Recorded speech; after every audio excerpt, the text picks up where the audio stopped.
Merci Madame la Ministre. La parole est à Monsieur Giraud. Monsieur le président, Madame la ministre, avec l'allongement de l'espérance de vie, le service à la personne est un secteur en plein développement, porteur d'espoir en matière d'emploi, de maintien des personnes âgées à domicile ainsi que de cohésion sociale.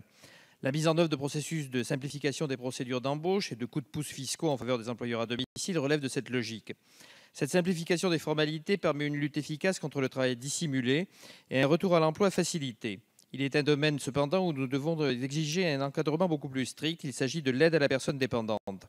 Du fait même de sa dépendance, la personne âgée ou handicapée doit pouvoir être assurée d'un service à domicile fiable, de qualité et adapté à ses besoins, de même qu'elle doit pouvoir bénéficier, plus que tout autre, d'une aide dans sa fonction d'employeur, afin d'éviter les dérives parfois constatées d'abus de confiance ou de contrats avec des clauses abusives. Le développement du service à la personne en gré à gré, s'il est appréciable dans l'offre nouvelle qu'il apporte dans un secteur en pleine expansion, pose donc néanmoins un problème de formation de base pour répondre au mieux aux besoins des personnes dépendantes, de même qu'il me paraît nécessaire qu'un suivi soit mis en place afin d'éviter tout abus et toute dérive au détriment de personnes qui sont par définition fragilisées.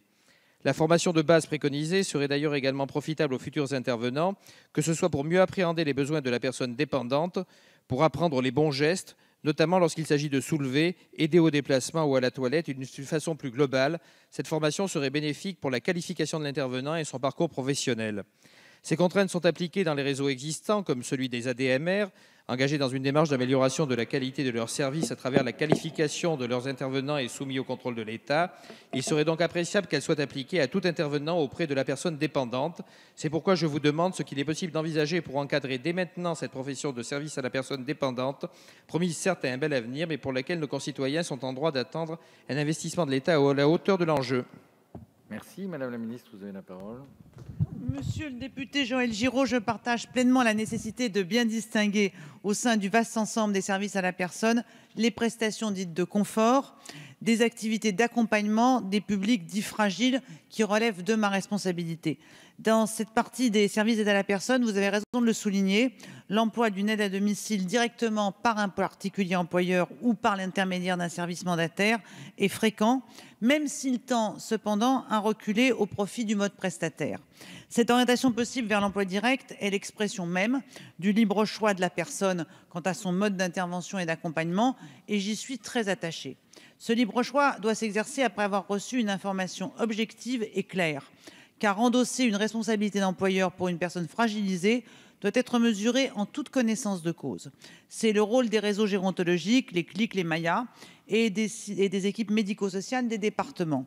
Les apports des parlementaires au cours de la première lecture de la loi vieillissement ont renforcé à juste titre le droit d'information. Aussi, recadrer davantage l'emploi direct reviendrait à s'immiscer dans un contrat de travail qui est fixé selon les règles de la convention collective des particuliers employeurs, ce qui n'est pas possible. Le gouvernement souhaite toutefois promouvoir la professionnalisation de cette branche en lien avec la FEPEM.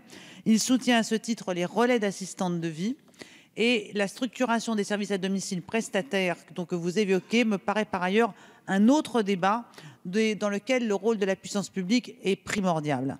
Il s'agit d'assurer une bonne couverture territoriale des structures et d'offrir une qualité de service par la professionnalisation et par la promotion de la bientraitance à domicile. C'est le chantier que je vais conduire en concertation avec Mesdames Pinville et Poletti pour rendre plus lisible le secteur et promouvoir la contractualisation avec les départements.